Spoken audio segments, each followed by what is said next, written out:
Hello friends, एक बार फिर से आप सभी का क्रेजी जीके ट्रिक के डेली करंट अफेयर में स्वागत है। आज के सेशन में हम 26 फेब के सभी करंट अफेयर्स को डिटेल में समझेंगे। वीडियो में अंत तक बने रहिएगा। चैनल पर पहली बार आए हैं तो चैनल को सब्सक्राइब कर लीजिए, वीडियो को लाइक और शेयर कर दीजिए। डेली करंट अफेयर की पीडीएफ आपको क्रेजी जीके ट्रिक के टेलीग्राम पर मिल जाएगी या फिर क्रेजी जीके ट्रिक के एप्लीकेशन पर, दोनों जगह से फ्री ऑफ कॉस्ट आप डेली करंट अफेयर की पीडीएफ को कलेक्ट कर सकते हैं। देखिए, लास्ट सेशन में मैंने आपसे एक क्वेश्चन किया था कि क्या हमें हमारे डेली करंट अफेयर को पैनल पर लाना चाहिए। तो जितने भी स्टूडेंट्स के लगभग मैंने कमेंट देखे तो बहुत ही पॉजिटिव रिस्पांस दिया है सारे स्टूडेंट्स ने, और सभी का एक सुर में कहना है कि सर डेली करंट अफेयर को विद इन टाइम लिमिट, मतलब ऑलमोस्ट 20 से 25 मिनट में, मैक्सिमम 30 मिनट में आप पैनल पर अगर ला सकते हैं तो आप पैनल पर लेकर आ जाइए। हम कनेक्ट कर पाएंगे, साथ में रहेंगे, अच्छा आप एक्सप्लेन कर पाएंगे। काफ़ी स्टूडेंट का ऐसा कहना था। तो देखिए, आपके जो पॉजिटिव रिस्पांस आया है उस पर हम काम कर रहे हैं, और हो सकता है मे बी कि आपको कल से ही डेली करंट अफेयर पैनल पर मिलने लगे। तो मैं भी बहुत ही एक्साइटेड हूं आपसे मिलने के लिए पैनल पर। बहुत जल्दी हम डेली करंट अफेयर को पैनल पर लेकर आएंगे फ्रेंड्स। आइए, आज का पहला करंट अफेयर आज के सेशन में हम देख लेते हैं। सैक्रेनी उत्सव किस राज्य में आयोजित किया जाता है। यहाँ पर देखिए, सैक्रेनी उत्सव की बात करें तो ये आयोजित किया जाता है नागालैंड राज्य में।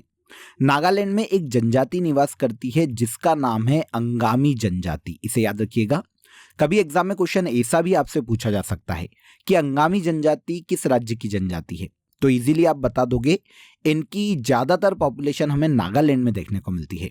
नागालैंड में अंगामी जनजाति फरवरी में 10 दिन तक सेलिब्रेट करती है सैक्रेनी उत्सव को।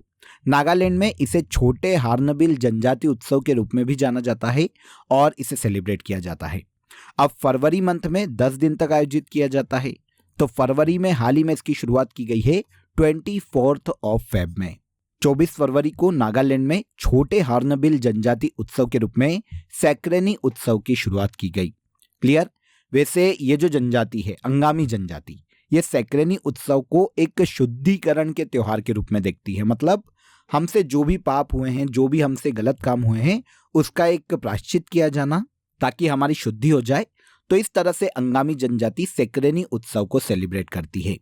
त्योहार का जो सबसे इंपॉर्टेंट पार्ट है फ्रेंड्स, वो एक परंपरागत गीत है जिसे ठेकरा के नाम से जाना जाता है। ठेकरा गांव के युवा इस उत्सव के दौरान गाते हैं। एक परंपरागत गीत है, सॉन्ग है, ट्रेडिशनल सॉन्ग आप बोल सकते हैं।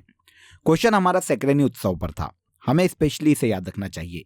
तो सैक्रेनी उत्सव कहाँ सेलिब्रेट किया जाता है? भारत के नागालैंड राज्य में। ओके, क्लियर, याद रखिएगा। और जो परंपरागत ट्रेडिशनल सॉन्ग गाया जाता है वो कौन सा है इसके दौरान? तो यह है ठेकरा। अब देखिए, सैक्रेनी फेस्टिवल के अलावा अगर हम नागालैंड के अदर फेस्टिवल की बात करें तो वैसे हम इन्हें काफ़ी बार पहले भी सेशंस में डिस्कस कर चुके हैं, लेकिन एक बार नज़र डाल लेते हैं क्योंकि यहाँ से क्वेश्चन हमें देखने को मिल सकता है। कौन कौन से? हॉर्नबिल महोत्सव कहाँ मनाया जाता है? नागालैंड। एओलेंग महोत्सव ये भी नागालैंड का है। मोआत्सी मोंग महोत्सव नागालैंड का है। और बुशु दीमा ये भी नागालैंड में ही वहाँ के स्थानीय लोग या जनजातियों के द्वारा सेलिब्रेट किया जाता है। सभी इंपॉर्टेंट है, याद रखिएगा। आगे बढ़ने से पहले आप सभी को एक बहुत ही इंपॉर्टेंट अपडेट देता हूं फ्रेंड्स। आप सभी के लिए क्रेजी जीके ट्रिक के रूट एप्लीकेशन पर हमारे जीएस फाउंडेशन का आरंभ 2.0 बैच शुरू होने वाला है। स्पेशली ऐसे जितने भी स्टूडेंट हैं जो कि सिविल सर्विसेज की तैयारी कर रहे हैं, उनके लिए ये बैच बहुत ही बेनिफिट करने वाला है, क्योंकि स्पेशली जो फोकस इस बैच में हमारा होने वाला है वो आंसर राइटिंग पर रहेगा।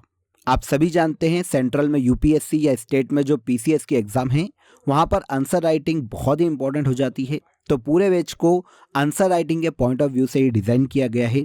कुछ एडिशनल सब्जेक्ट भी एड ऑन किए गए हैं यहाँ पर, जैसे foreign affairs, Indian society, disaster management. ये आपके लिए एडिशनल सब्जेक्ट है जो कि आपको पहले आरंभ बैच में नहीं मिले थे और इस आरंभ 2.0 में आपके लिए यहाँ पर ऐड किए गए हैं। आप पूरा बैच भी ज्वाइन कर सकते हैं। इसके अलावा अगर आप इंडिविजुअली किसी सब्जेक्ट को पढ़ना चाहते हैं तो आप उसमें भी इजीली एनरोल कर सकते हैं रूट एप्लीकेशन पर जाकर। वहां पर इंडियन पॉलिटी मैं आपको पढ़ाने वाला हूं। अगर आप इंडियन पॉलिटी को डेप्थ में पढ़ना चाहते हैं तो आप मेरा ये बैच ज्वाइन कर सकते हैं। इजीली आप प्ले स्टोर से रूट एप्लीकेशन को डाउनलोड कर लीजिए। वहां पर इंडियन पॉलिटी का लाइव बैच आप सभी के लिए अवेलेबल है। जहां पर पूरे बैच में आपको लाइव क्लासेस मिलने वाली है और लाइव क्लासेस बाद में आपको रिकॉर्डेड फॉर्म में भी अवेलेबल होगी। क्लास नोट्स भी दूंगा मैं आपको, साथ ही साथ टेस्ट सीरीज जितने भी टॉपिक हम पढ़ेंगे उसके टेस्ट भी आपको वहीं पर एप्लीकेशन में अवेलेबल हो जाएंगे, जिनको आप इजीली लगाकर अपना परफॉर्मेंस चेक कर सकते हैं। आई होप अपडेट अच्छा लगा होगा। बिना देर किए रूट एप्लीकेशन को डाउनलोड कर लीजिए प्ले स्टोर से और आप किसी भी सब्जेक्ट में इनरोल कर सकते हैं। सेकेंड क्वेश्चन देखिए, भारत के पीएम द्वारा किस राज्य में Lara super thermal power station का शुभारंभ किया गया? तो Lara super thermal power station, इसका इनॉग्रेशन भारत के पीएम के द्वारा किया गया छत्तीसगढ़ राज्य में। आंसर हो जाएगा आंसर बी। 24 फरवरी को भारत के पीएम ने देखिए छत्तीसगढ़ के रायगढ़ में वीडियो कॉन्फ्रेंसिंग के माध्यम से Lara super thermal power station का इनॉग्रेशन किया। वैसे पहले फेज का इनॉग्रेशन हुआ है जिसकी विद्युत उत्पादन क्षमता 1600 मेगावाट है। नाम याद रखिएगा, Lara super thermal power station, कहां पर? छत्तीसगढ़। विद्युत उत्पादन क्षमता 1600 मेगावाट। देखिए इसका तो इनॉग्रेशन हो गया, दूसरे फेज की आधारशिला भी रखी है भारत के पीएम ने और इसकी विद्युत उत्पादन क्षमता भी 1600 मेगावाट है। तो ऑल ओवर देखिए तो कितने मेगावाट हो जाता है? तो ये 3200 मेगावाट विद्युत उत्पादन क्षमता वाला प्लांट है। दो अलग अलग फेज हैं इसके। पहला फेज हाल ही में इनॉग्रेट किया गया भारत के पीएम के द्वारा और दूसरे की आधारशिला रखी गई। Lara super thermal power station Bharat के छत्तीसगढ़ के रायगढ़ में स्थित है। यह बनाया गया है देखिए एनटीपीसी के द्वारा। नाम सुना होगा, सरकारी क्षेत्र की थर्मल पावर कंपनी है, नेशनल थर्मल पावर कॉर्पोरेशन के नाम से जानी जाती है। इसने बनाया है छत्तीसगढ़ में Lara super thermal power station. Total विद्युत उत्पादन क्षमता अभी मैंने आपको बताया 3200 मेगावाट है। अब सबसे इंपॉर्टेंट क्वेश्चन जो आपके सामने आएगा कि भाई थर्मल पावर स्टेशन बना तो दिया, यहां पर कोयला कहां से जाएगा?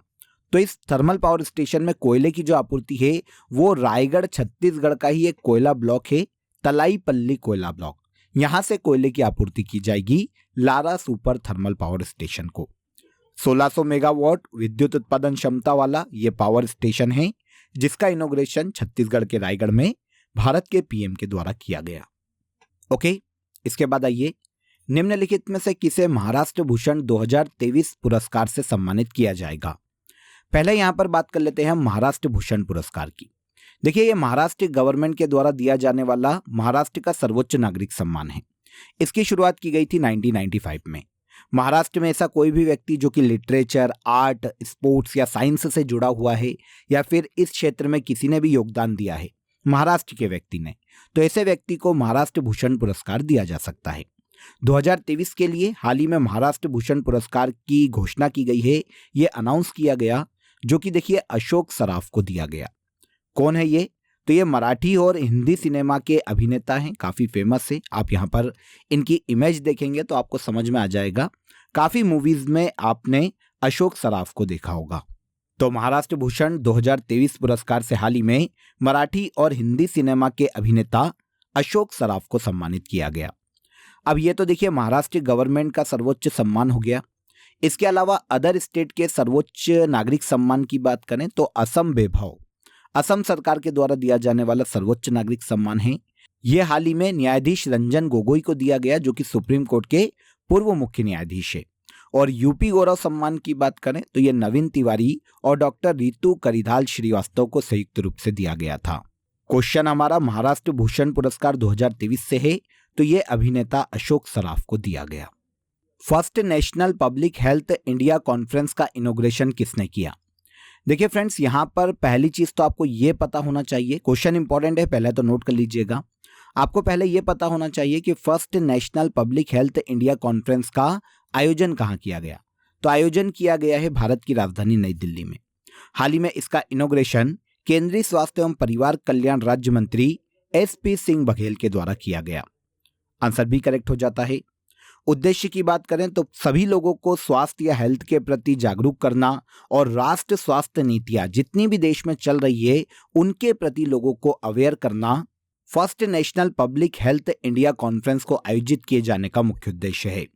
इसका आयोजन national centre for disease control के द्वारा किया जाता है। पहली बार ही शुरुआत हुई है, तो हमें याद रखना चाहिए नई दिल्ली में शुरू किया गया। और किसने इनॉग्रेशन किया? तो केंद्रीय स्वास्थ्य एवं परिवार कल्याण राज्य मंत्री SP सिंह बघेल के द्वारा first national public health India conference का इनॉग्रेशन किया गया। नेक्स्ट क्वेश्चन, भारत की प्रथम गति शक्ति अनुसंधान पीठ कहां स्थापित की गई? तो देखिए, इंडिया की फर्स्ट गति शक्ति रिसर्च चेयर की स्थापना IIM शिलोंग में की गई। आंसर डी करेक्ट हो जाएगा। यहां पर देखिए, हमें यह समझना पड़ेगा कि गति शक्ति रिसर्च चेयर एक्चुअल में है क्या और इसकी स्थापना क्यों की गई। तो गति शक्ति रिसर्च चेयर की स्थापना भारत में PM गति शक्ति योजना के तहत की गई है। पहली चीज तो ये याद रखिएगा, PM गति शक्ति योजना के तहत फर्स्ट गति शक्ति रिसर्च चेयर की स्थापना की गई। भारत के मल्टी मॉडल लॉजिस्टिक की क्षमता में वृद्धि करना और मल्टी मॉडल लॉजिस्टिक के लिए रिसर्च करना गति शक्ति रिसर्च चेयर का मुख्य उद्देश्य है। इसी उद्देश्य से इसकी स्थापना की गई। अब यहां पर देखिए, हमको समझना पड़ेगा कि PM गति शक्ति योजना क्या है। तो इंडियन गवर्नमेंट के द्वारा 2021 में इस योजना को लॉन्च किया गया था। PM गति शक्ति योजना के नाम से भारत के इंफ्रास्ट्रक्चर को मजबूत करके देश के आर्थिक विकास की दर को बढ़ाने का ये एक मास्टर प्लान है, जिसे नाम दिया गया PM गति शक्ति योजना। ओके, अब इसी के तहत पहली गति शक्ति रिसर्च चेयर का इनॉग्रेशन कहां किया गया, कहां स्थापित की गई? तो ये स्थापित की गई IIM शिलोंग में। किस राज्य में स्थित है ये भी याद रखिएगा, तो भारत के मेघालय राज्य में। ओके, सभी फैक्ट क्लियर हो गए होंगे। IIM शिलोंग में ये पहली गति शक्ति रिसर्च चेयर पोर्ट शिपिंग और वाटरवेज मिनिस्ट्री और IIM शिलोंग के सहयोग से स्थापित की गई है। उद्देश्य मैं आपको बता ही चुका हूं, आपको याद रखना चाहिए। इसके बाद हाल ही में मुदी माणिक्यम गांव तेलंगाना में किस नदी के तट पर प्राचीन बादामी चालुक्य मंदिरों की खोज की गई? क्वेश्चन इंपॉर्टेंट है, नोट कीजिएगा, एग्जाम में पूछा जा सकता है। देखिए, पहला फैक्ट, तेलंगाना का गांव कौन सा? मुदी माणिक्यम गांव। ये स्थित है कृष्णा नदी के तट पर। आंसर सी, कृष्णा नदी के तट पर तेलंगाना के मुदी माणिक्यम गांव में बादामी चालुक्य मंदिरों की हाल ही में खोज की गई है। यहां पर आप इमेज में देख सकते हैं फ्रेंड्स। इन मंदिरों की बात करें तो ये प्राचीन राजवंश बादामी के चालुक्यों के द्वारा बनाए गए मंदिर हैं। साथ ही साथ देखिए, 1200 साल पुराने लेबल शिलालेखों की भी यहां पर खोज की गई है। इन मंदिरों की खोज डॉक्टर M.A. श्रीनिवासन और S. अशोक कुमार की आर्कियोलॉजिस्ट टीम ने की है। यहां से देखिए, जो इंस्क्रिप्शन मिले हैं उससे ये पता चलता है कि इन मंदिरों का निर्माण 1300 साल पहले हुआ था और 1300 साल पहले बादामी के चालुक्य वंश के राजाओं ने इन मंदिरों का निर्माण करवाया था। तेलंगाना में किस नदी के तट पर है? क्वेश्चन हमारा यही था, तो ये कृष्णा नदी के तट पर है। यह मंदिर भगवान शिव और विष्णु को समर्पित है, क्योंकि बादामी का चालुक्य वंश शिव और विष्णु का उपासक रहा है। यहां पर देखिए, यह समझिएगा कि बादामी के चालुक्यों को ही वातापी के चालुक्य के नाम से जाना जाता है। इस वंश की स्थापना कर्नाटक और उसके आसपास के क्षेत्रों में पुलकेशन प्रथम के द्वारा की गई थी। यह दक्षिण भारत के प्रसिद्ध राजवंशों में गिना जाता है। अब वातापी के चालुक्य वंश के 1300 साल पुराने मंदिरों को कृष्णा नदी के तट पर तेलंगाना में खोजा गया। नेक्स्ट क्वेश्चन, किस संस्थान ने भारत का सबसे बड़ा remote pilot training organization launch किया? तो भारत के सबसे बड़े रिमोट पायलट ट्रेनिंग ऑर्गेनाइजेशन को IIT गुवाहाटी के द्वारा लॉन्च किया गया। असम राज्य में स्थित IIT गुवाहाटी ने भारत के सबसे बड़े रिमोट पायलट ट्रेनिंग ऑर्गेनाइजेशन को लॉन्च किया। इस ऑर्गेनाइजेशन की बात करें तो ये ड्रोन से संबंधित ट्रेनिंग देने का काम करता है। ड्रोन से संबंधित जितनी भी तकनीकी है, जितनी भी टेक्नोलॉजी से, उनके संबंध में जानकारियां प्रदान करता है। ड्रोन चलाने की ट्रेनिंग देता है। अलग अलग डायमेंशंस पर जितने भी ड्रोन अभी तक विकसित किए जा चुके हैं, उन सभी की ट्रेनिंग इस रिमोट पायलट ट्रेनिंग ऑर्गेनाइजेशन में दी जाएगी। तो ये भारत का सबसे बड़ा रिमोट पायलट ट्रेनिंग ऑर्गेनाइजेशन है। IIT गुवाहाटी ने एजुरेट, जो कि एक प्राइवेट संस्थान है, इसके सहयोग से इसे विकसित किया। भारत में ड्रोन टेक्नोलॉजी का विकास करना, ड्रोन टेक्नोलॉजी के बारे में लोगों को अवेयर करना, इसके प्रति जागरूकता फैलाना रिमोट पायलट ट्रेनिंग ऑर्गेनाइजेशन का मुख्य उद्देश्य है। तो भारत के सबसे बड़े रिमोट पायलट ट्रेनिंग ऑर्गेनाइजेशन को किस संस्थान के द्वारा लॉन्च किया गया? तो IIT गुवाहाटी के द्वारा लॉन्च किया गया। अगला क्वेश्चन, पायलट प्रोजेक्ट के तहत कितने राज्यों में कोऑपरेटिव सेक्टर की दुनिया की सबसे बड़ी कोऑपरेटिव अनाज भंडारण योजना शुरू की गई? तो देखिए, दुनिया की सबसे बड़ी कोऑपरेटिव अनाज भंडारण योजना की शुरुआत पायलट प्रोजेक्ट के तहत भारत के 11 राज्यों में की गई है। आंसर बी करेक्ट हो जाएगा। भारत के PM नरेंद्र मोदी ने 24 फरवरी को दिल्ली के भारत मंडपम में कोऑपरेटिव सेक्टर के कई प्रोजेक्ट की शुरुआत की है। इसी दौरान भारत के 11 राज्यों में पायलट प्रोजेक्ट के तहत कोऑपरेटिव सेक्टर की सबसे बड़ी कोऑपरेटिव अनाज भंडारण योजना को भी अनाउंस किया गया। यहाँ पर यह समझिएगा कि पायलट प्रोजेक्ट के तौर पर ही इसकी शुरुआत की गई और इस अनाज भंडारण योजना को अभी तक कोई पर्टिकुलर नाम नहीं दिया गया, इसलिए यहाँ पर हम यही कह रहे हैं कि यह दुनिया की सबसे बड़ी सहकारी अनाज भंडारण योजना है, कोऑपरेटिव अनाज भंडारण योजना है। 11 राज्यों में इसे पायलट प्रोजेक्ट के रूप में शुरू किया गया। यह स्कीम भारत के 11 राज्यों में पायलट प्रोजेक्ट के तहत 11 प्राइमरी एग्रीकल्चरल क्रेडिट सोसाइटी में शुरू की गई। यहाँ पर आपको प्राइमरी एग्रीकल्चरल क्रेडिट सोसाइटी के बारे में भी पता होना चाहिए फ्रेंड्स। इसे विकसित करने का मुख्य उद्देश्य भारत में फूड सप्लाई चेन और फूड सिक्योरिटी को मजबूत करना है।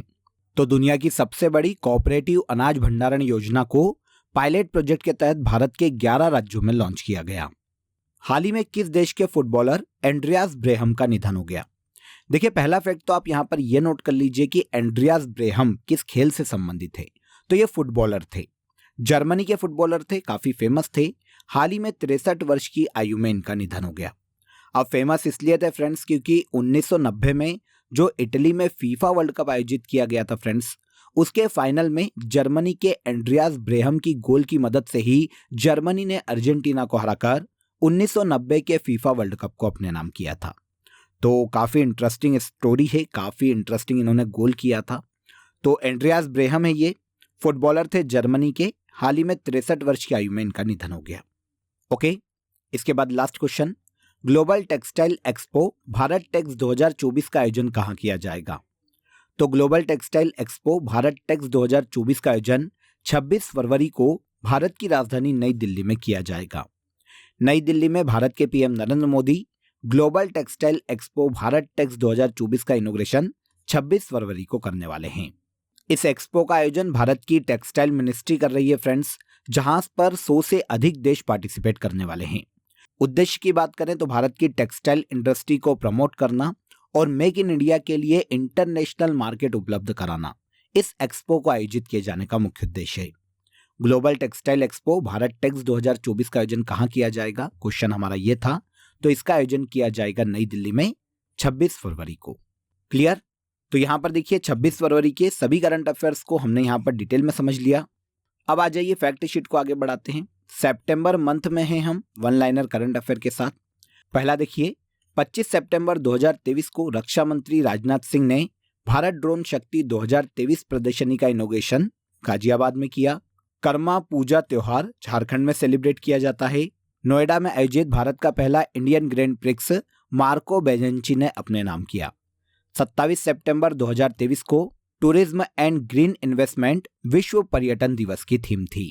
भारत का 54वां टाइगर रिजर्व वीरांगना दुर्गावती टाइगर रिजर्व मध्य प्रदेश में स्थापित किया गया। देश की पहली ग्रीन हाइड्रोजन सेल बस की शुरुआत राजधानी दिल्ली में की गई। आगे, India smart city conclave Indore में आयोजित किया गया। 29 सितंबर 2023 को भारत के 75% गांव को ODF प्लस घोषित किया गया। ये सभी वन लाइनर सितंबर मंथ से बहुत ही इंपॉर्टेंट है, नोट कर लीजिएगा। अब आ जाइए रिवाइज कर लेते हैं लास्ट डे के करंट अफेयर को, जिनको हमने डिटेल में समझा था। सबसे पहला, हाल ही में देखिए महाराष्ट्र के पूर्व मुख्यमंत्री मनोहर जोशी का निधन हुआ है। अमेरिकी एजेंसी द मॉर्निंग कंसल्ट के अनुसार दुनिया के सबसे लोकप्रिय नेता नरेंद्र मोदी बने हैं। 23 फरवरी को भारत के पीएम नरेंद्र मोदी ने उत्तर प्रदेश के वाराणसी जिले में संत रविदास की प्रतिमा का इनॉग्रेशन किया। चंद्रमा के साउथ पोल पर उतरने वाली पहली private company intuitive machines America की कंपनी है। लेजर वेपन दुर्गा 2 को DRDO के द्वारा विकसित किया गया। हाल ही में संयुक्त अरब अमीरात ने भारतीयों के लिए 5 साल के लिए मल्टीपल वीजा एंट्री की शुरुआत की। आगे आ जाइए, भारत के सबसे बड़े हरित हाइड्रोजन उत्पादन केंद्र की स्थापना विशाखापट्टनम में की जाएगी। त्रिपक्षीय कोस्ट गार्ड एक्सरसाइज दोस्ती 16 में 3 देश शामिल हैं, इंडिया, श्रीलंका और मालदीव। हाल ही में AS राजीव को सतर्कता आयुक्त के रूप में नियुक्त किया गया। इसके बाद हमारा लास्ट क्वेश्चन था, बैगलेस स्कूल इनिशिएटिव की शुरुआत किस राज्य सरकार ने की? तो यह है मध्य प्रदेश गवर्नमेंट। मध्य प्रदेश गवर्नमेंट ने अपने यहाँ पर बैगलेस स्कूल इनिशिएटिव की शुरुआत की। ये सभी करंट अफेयर लास्ट डे के सेशन में हमने डिटेल में समझे थे फ्रेंड्स। अब आज के लिए आप सभी के लिए क्वेश्चन ऑफ द डे है, खुशबू के शिलालेख किसकी रचना है? वेरी वेरी इंपॉर्टेंट, एक बार फिर से सुनिए। खुशबू के शिलालेख किसकी रचना है, कौन इसके साहित्यकार हैं, कमेंट में जरूर बताइएगा। वीडियो पसंद आया हो तो वीडियो को लाइक और शेयर कर दीजिए, चैनल को सब्सक्राइब कर लीजिए। कल फिर मुलाकात करेंगे नेक्स्ट डे के करंट अफेयर में। तब तक अपना ख्याल रखिए। जय हिंद, जय भारत।